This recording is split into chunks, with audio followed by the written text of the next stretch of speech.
આજની ધર્મકથા. પ્રણામ. પરમ પૂજ્ય આચાર્ય ભગવંત શ્રીમદ વિજય કેસર સુરીશ્વરજી મહારાજા. અધ્યાત્મ જગતનો એવો સિતારો કે જે સિતારાને ઓળખ્યા વિના કદાચ અધ્યાત્મનો માર્ગ અત્યારે ખરા અર્થમાં કળવો, જાણવો, પામવો દુષ્કર લાગે. અલબત્ત એક વસ્તુ પણ હકીકત છે કે અત્યારે જ્યારે ધ્યાનની વાત આવે કે પછી યોગ માર્ગની વાત આવે તો અત્યારેની જે આપણી પ્રજા છે એમાં બહુ જ ઓછું જાણીતું નામ કદાચ કોઈ હશે તો મારા હિસાબે કેસર સુરી મહારાજ સાહેબ હશે. અને આ વિષય ઉપર સૌથી વધુ કોઈએ જાત અનુભવથી સાહિત્ય રચ્યું છે અથવા સાહિત્ય મૂક્યું છે તો એ છે કેસર સુરી મહારાજ સાહેબ. એટલે આ એક આપણા બધાની કમનસીબી અને આપણા બધાનો અવળો પુરુષાર્થ કે આપણને બીજેથી જે મળે, બહારનું જે મળે, ભલે એ બ્રાન્ડેડ લાગે, એ થોડું લક્ઝરિયસ હોય, લેવિશ હોય એટલે આપણે અટ્રેક્ટ થઈ જઈએ, એ બરાબર છે. પરંતુ આ માર્ગ જે છે અધ્યાત્મનો, યોગનો, ધ્યાનનો,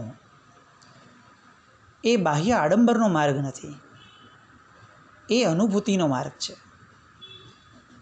અને અનુભૂતિ એવા જ વ્યક્તિની આપણને સ્પર્શી શકે જેણે સ્વયં અનુભૂત કર્યું છે. આગળ જેમ જેમ કથા જશે આપણને ખ્યાલ આવશે કે કેસર સુરી મહારાજ સાહેબની કક્ષા અને કેસર સુરી મહારાજ સાહેબની દશા એ એવી અપ્રતિમ હતી કે આપણને એમ લાગે કે કદાચ બીજું કાંઈ ભણીએ નહીં, ફક્ત કેસર સુરી મહારાજ સાહેબનું ધ્યાન ધરીએ તો પણ કદાચ અંદરમાંથી, આત્માના અનંત પ્રદેશોમાંથી જે અનંત જ્ઞાન પડ્યું છે એમાંનું યોગનું જ્ઞાન આપમેળે સ્વયંભૂ પ્રગટી શકતું હશે.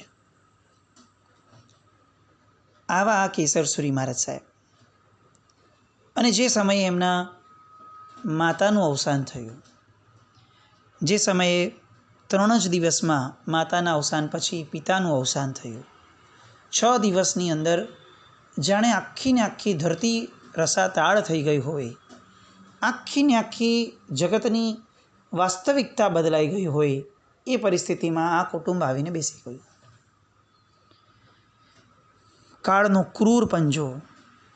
અને આ કરુણ સ્થિતિમાં સાંત્વના આપનાર જો કોઈ હોય તો ફક્ત અને ફક્ત તલકસિંહભાઈ ગાંધી, જેઓ પપ્પાની ફઈના દીકરાભાઈ કાકા થતા હતા. અને એમણે માથે લીધું આ કાર્ય કે હું 6 દીકરાને અમે લોકો આ ઉછેરશું. ડાયાભાઈ શેઠના ધર્મપત્ની શાવિકા બહેને, સંતોકબેન, એમણે આ કામ શરૂ કર્યું. અને આ બાળકોને માતાની ખોટ ન સાલે એવું ગજબ વાત્સલ્ય એમણે આપ્યું. ઘણીવાર આપણને એમ થાય કે આપણા સ્વજનો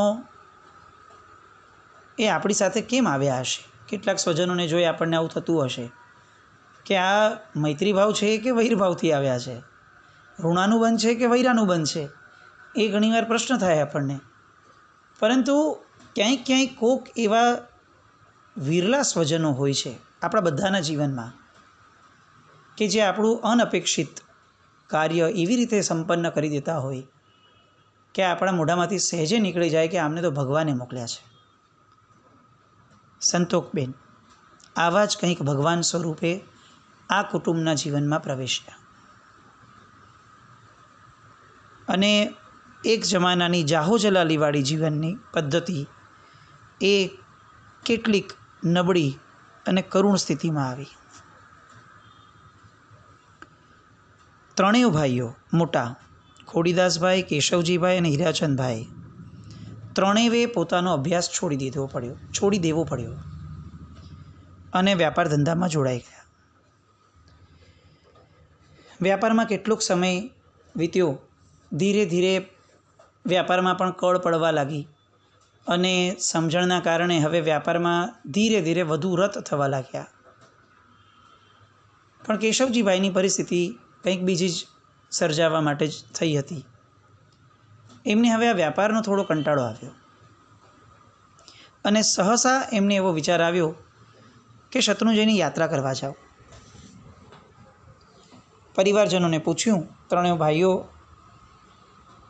મોટા વડીલો જે હતા એમને પૂછ્યું. ત્રણેય ભાઈઓ વ્યવસાયમાં ભેગા હોવાના કારણે એક ભાઈ ઓછો થાય તો કશો વાંધો ન હતો.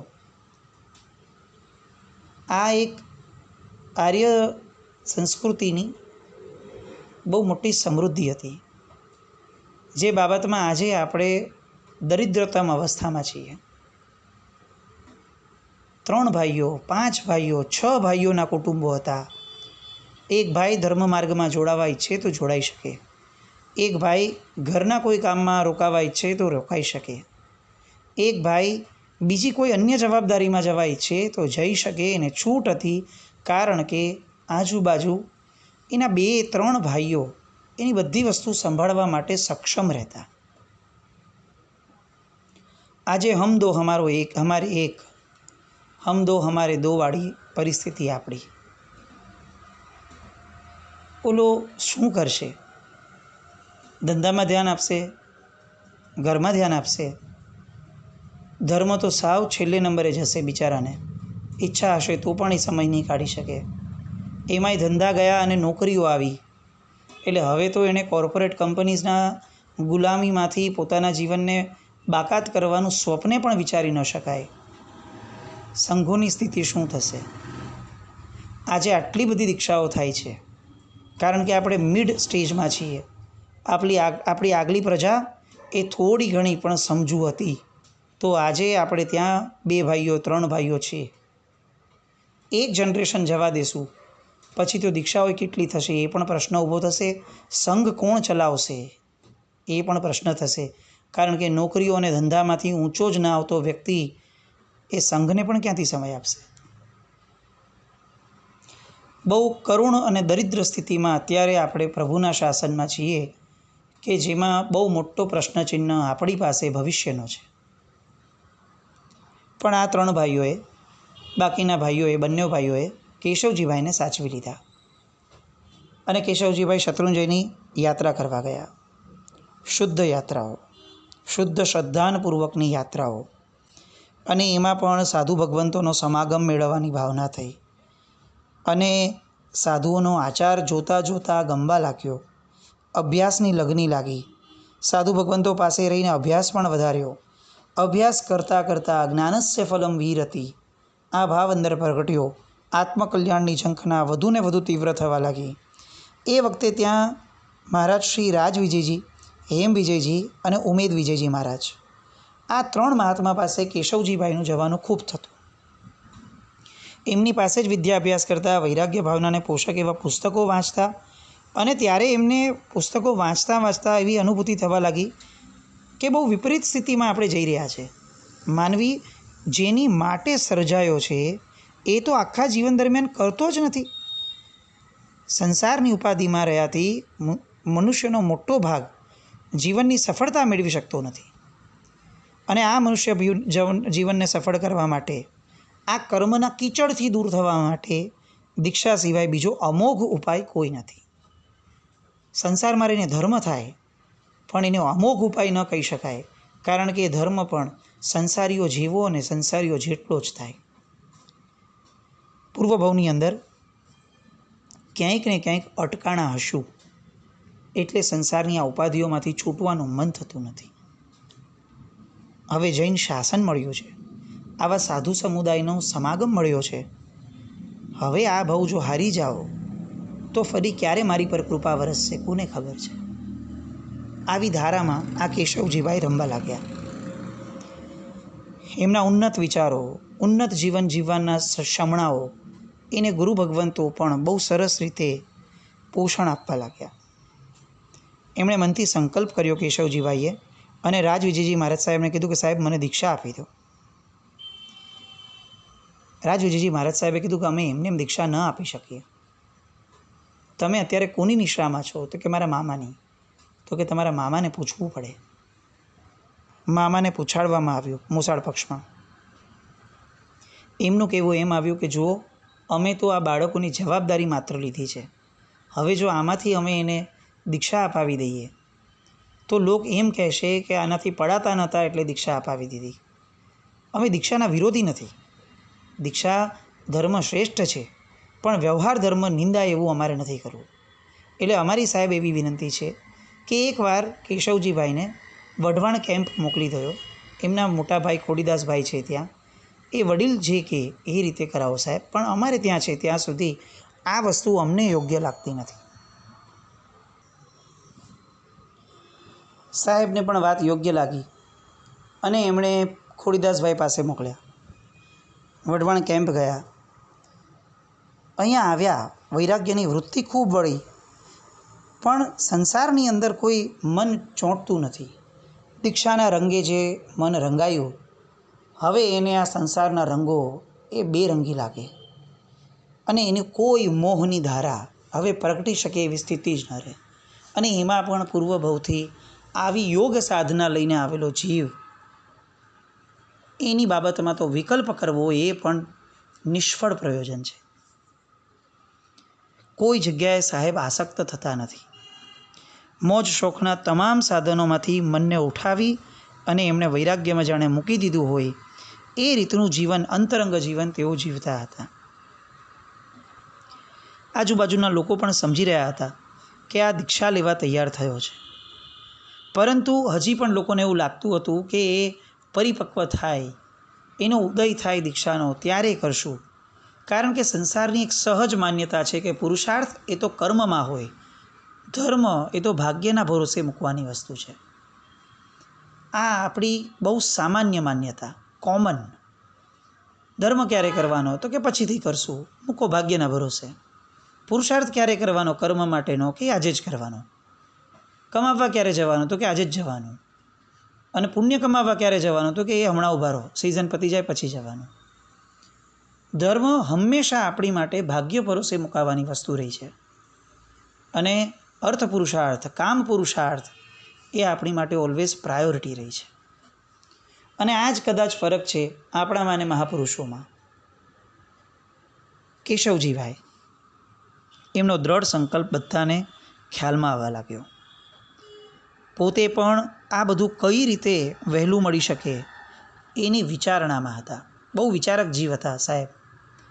એમાં એકવાર એમને સાંભળવામાં મળ્યું કે વડોદરા શહેરની અંદર તપાગચ્છાધિપતિ મુક્તિ વિજયજી મહારાજ સાહેબ એટલે કે મૂળચંદજી મહારાજના પટ્ટધર શિષ્ય રત્ન જૈનાચાર્ય શ્રી વિજય કમલ સુરેશ્વરજી મહારાજા બિરાજમાન છે.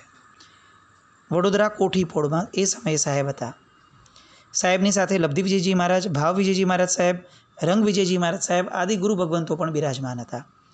અને આ બધા ગુરુ ભગવંતો ભેગા હોય એટલે લોકો માટે તો કદાચ સુવર્ણ યુગ જેવી સ્થિતિ થઈ જાય. આખો આ સમુદાય ત્યાગ રૂપ અને ત્યાગ તપ અને સંયમમાં યુક્ત એવો આ સમુદાય, એની વાતો, એની જે પણ વસ્તુ સાંભળવા મળતી, એમને કંઈક અંશે આ બધું સ્પર્શતું અને અંદરમાં સંવેદના જન્માવતું. ઋણાનુબંધ એ હવે એમને ખેંચી રહ્યો હતો અજાણપણે. પણ આ ખેંચાણ એટલું બધું જોરદાર હતું કે એમના મગજમાં એક જ વિચાર રમી રહ્યો હતો કે મારે દીક્ષા લેવી છે. અને આ બધાના નામો સાંભળું છું, એમાં પણ કમલ વિજયજી મહારાજ સાહેબનું નામ સાંભળું છું, ત્યારે તો જાણે રોમાંચ ઉખડા થઈ જાય છે. એટલે નક્કી આ મહાપુરુષ સાથે મારો કંઈક તાંતણો જોડાયેલો છે. પાછો વિચાર આવતો કે આ કુટુંબ કબીલાનું શું થશે, માત પિતા વગરના અમારા આ બધા ભાઈઓ કઈ રીતે આગળ વધશે. અને મેળવેલું જ્ઞાન એ બીજી જ ક્ષણે જાગૃત કરતું કે દોસ્ત એકલો આવ્યો છે ને એકલા જવાનું છે. આવ્યા છે જેટલા માટે કે આ સંસારના માયાના જૂઠ્ઠા બંધન તોડી નાખવા છે, કશાયો હટાવવા છે, સર્વ જીવો સાથે આત્મવત થતાં શીખવું છે. આ બધું અહીંયા સંસારમાં રહ્યાથી તો નહીં જ થઈ શકે. હવે વડોદરામાં જવું કેવી રીતે એ એક પ્રશ્ન. ભાઈને વાત કેવી રીતે કરવી બીજો પ્રશ્ન. પણ પૂર્વ સંચિત પુણ્ય ઉદયમાં આવ્યું. ગામની અંદર વઢવાણ કેમ્પની અંદર સંઘના અગ્રેસર શેઠ મૂળજીભાઈ બેચરદાસ કેશવજીભાઈને ખ્યાલ આવ્યો કે તેઓ કમલસુરી મહારાજ સાહેબના પરમ અનુયાયી છે. બીજું શું જોઈએ? તરત એમની પાસે ગયા, પોતાના વિચારો જણાવ્યા. મૂળજીભાઈ સંયમ માર્ગમાં જનારને સંપૂર્ણ રીતે અનુમોદન આપનારા હતા. સાંભળીને ખૂબ ખુશ થયા અને વડોદરા સાહેબજીને સમાચાર આપ્યા કે સાહેબ કેશવજીભાઈને ત્યાં મોકલું છું. સાહેબ એમને સમજાવી અને સંભાળીને રાખજો. આ બાજુ ખોડીદાસભાઈની રજા લીધી કે અભ્યાસ માટે મોકલવા છે. ખોડીદાસભાઈએ કીધું ભલે, કારણ કે એમના બધા લક્ષણો તો એમને ખ્યાલમાં આવતા હતા. કેશવજીભાઈનો આનંદ સમાતો નથી. પોતાની ઈચ્છા હવે પાર પડશે એવું સાંભળી, એવું વિચારી અને હૃદય અત્યંત પ્રફુલ્લિત બન્યું. અપૂર્વ કોટીનો આનંદ એમના હૃદયની અંદર ઉભરાવા લાગ્યો. વડોદરા આવ્યા. ઉપાશ્રયમાં પ્રવેશતા વેદ સૌ પ્રથમ દ્રષ્ટિ કેશવજીભાઈની ઉચ્ચ આસન પર બિરાજતા પોતાના ભવિષ્યના ગુરુ ભગવંત એવા વિજય કમલ સુરેશ્વરજી મહારાજા ઉપર પડી અને દ્રષ્ટિ પડતા જ પરમ શાંતિ અને આહલાદનો અનુભવ થયો. રોમ રોમમાં હર્ષ પ્રસરી ગયો. આચાર્ય ભગવંતની શાંત મુખાકૃતિ, સુમધુર વાણી અને અનુપમ ચરિત્ર્ય, આ બધાની બહુ જ મોટી અને ઘેરી અસર કેશવજીભાઈના હૃદય ઉપર થઈ. સૌપ્રથમ એમણે પંચપ્રતિક્રમણ, જીવ વિચાર, નવતત્વ, દંડક, સાધુ ક્રિયા આ બધાનો અભ્યાસ કરવાનું શરૂ કર્યું. એ સમયે એમની ખાવા પીવા વગેરેની તમામ સગવડો જોગીદાસ વિઠ્ઠલની પોળમાં રહેલા આચાર્યશ્રીના પરમ ભક્ત શ્રાવક અંબાલાલ કેશવલાલજી એમને ત્યાં થઈ. દીક્ષિત જીવનમાં હવે પ્રવેશ કરવો છે તો એ આચારોને એની સાથે ભાઈબંધી તો કેળવવી પડશે ને. આવું વિચારી પોતે કાયમ માટે ઉકાળેલું પાણી વાપરતા, સંથારા ઉપર શયન કરતા, એકાસણા અથવા આંબીલ જ કરતા, 10 તિથિના ઉપવાસ કરતા. અને જ્યારે પોતાને એવું લાગ્યું કે હવે મને આ બધાની ટેવ પડી ગઈ છે, ફાવી ગયું છે, એટલે સામેથી એમણે આચાર્ય ભગવંતને દીક્ષા આપવાની રજૂઆત કરી. આ બાજુ આચાર્ય ભગવંત પણ કેશવજીભાઈની શાંત પ્રકૃતિ, ક્રિયારુચિ, જ્ઞાન રુચિ આ બધાને બહુ વ્યવસ્થિત રીતે ચકાસી ચૂક્યા હતા. અને એમણે તરત જ વઢવાણ કેમ્પવાળા મૂળજીભાઈ શેઠ કે જેમણે એમને મોકલ્યા હતા એમને કહેવડાવ્યું કે કેશવજીને દીક્ષા લેવાનો પૂર્ણ ભાવ થયો છે અને એની રહેણી પરથી મને એવું લાગે છે કે દીક્ષા લેવાને માટે એ સમર્થ પણ છે અને સક્ષમ પણ છે. મને એવું લાગે છે કે હવે આ વિષયમાં વિલંબ કરવાની જરૂર નથી. છતાં પણ તમે ત્યાં કેશવજીભાઈના જે ભાઈઓ છે એમને પૂછી અને જો એમને વાંધો ન હોય તો અહીંયા જણાવજો, તો અમે અહીં પ્રસંગ ઊભો કરવા માટેનો યત્ન કરશું. કમલસુરી મહારાજ સાહેબની વિનમ્રતા કેટલી જબરદસ્ત હશે. જેમની પાસેથી આ ભાઈ આવ્યા એમને કહેણ મોકલ્યા વગર કઈ રીતે કામ કરાય, આગળ વધાય. આ બાજુ મૂળજીભાઈએ કેશવજીભાઈના મોટા ભાઈ ખોડીદાસભાઈને મળ્યા અને બધી વાતો કરી સરસ રીતે અને સહજપણે કીધું કે તારો ભાઈ તો દીક્ષા લેવા માંગે છે. ખોડીદાસભાઈને એવું લાગ્યું કે મૂળજીભાઈ મજાક કરે છે અને એમણે પણ મજાકમાં જવાબ આપ્યો કે બહુ સારી વસ્તુ છે ને, ભાગ્યોદય હોય તો જ આવી વસ્તુના ઉદય આવે ને. અને સહજપણે લેવાયેલી આ વસ્તુ મૂળજીભાઈને હવે એવું લાગ્યું કે ખોડીદાસભાઈને કશો વાંધો નથી અને એમણે તાત્કાલિક ધોરણે પૂજ્યશ્રીને વડોદરા કહેણ મોકલાવ્યું કે સાહેબ મોટાભાઈને વાંધો હોય એવું લાગતું નથી, આપ ખુશીથી સાહેબ ત્યાં પ્રસંગ કરજો અને કેશવજીભાઈને દીક્ષા આપજો. સાહેબે બીજે દિવસે તરત જ આ પત્ર મળ્યાના પછી વ્યાખ્યાનમાં એકઠા થયેલા શ્રાવક ચતુર્વિધ સંઘ સામે મૂકી કે ભાઈ આ વઢવાણ કેમ્પનો છોકરો પાળિયાદનો પણ હવે દીક્ષા અહીંયા થાય એવી અમારી ધારણા લાગે છે. સંઘને જે અનુરૂપ લાગતું હોય એ પ્રમાણે જણાવે. ઘર આંગણાનો પ્રસંગ કોણ છોડે.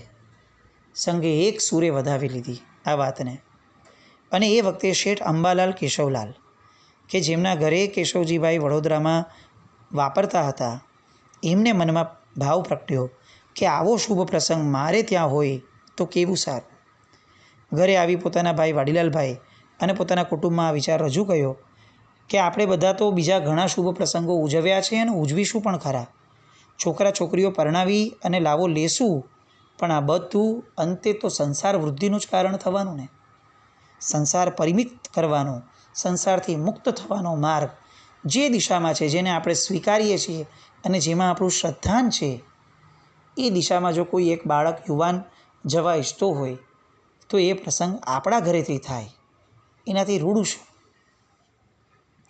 પરિવારે તો આ વાતને અત્યંત ઉલ્લાસપૂર્વક વધાવી લીધી અને શેઠ તરત આચાર્ય ભગવંત પાસે આવીને નમ્ર ભાવે બોલ્યા કે સાહેબ, ભાઈ કેશવજીની દીક્ષા અંગેનો મહોત્સવ કરવાનો, વરઘોડો વગેરે ચડાવવાનો તમામ ખર્ચનો લાભ સાહેબ અમને મળે એવી અમારી શ્રી સંઘ પાસે માંગણી છે.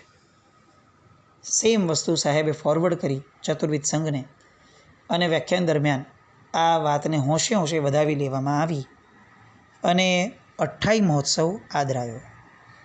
જાણે પોતાના પુત્રના લગ્ન હોય એ રીતે મંડપ વગેરે બાંધી 8 દિવસ ધામધૂમથી પૂજા પ્રભાવના વગેરે કરી અને કેશવજીભાઈનો વાજતે ગાજતે પોતાના ઘરમાં પ્રવેશ કરાવડાવ્યો, વાયણા વગેરે રખાવડાવ્યા, એક પણ જગ્યાએ ખર્ચ કરવામાં કોઈ કમીના ન રાખી અને આ 28 મહોત્સવ પૂર્ણ થતાં ઠાઠ માઠ અને દબદબાપૂર્વક વરઘોડો કાઢવામાં આવ્યો. આ વરઘોડાની અંદર ગાયકવાડ સરકાર પાસેથી સોના રૂપાની અંબાડી સાથેના 3 હાથીઓ મંગાવવામાં આવ્યા.